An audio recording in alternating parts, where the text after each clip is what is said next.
Сексендер ассалаумағалейкум, кеттік. Ал сексендер қалайсың?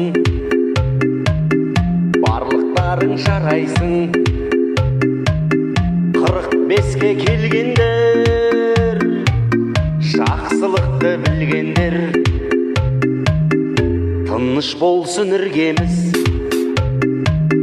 кездеспейміз күнде біз. Туғаннан соң бір жылы, біз сексендер біргеміз. Сексендер 45 жас құтты болсын.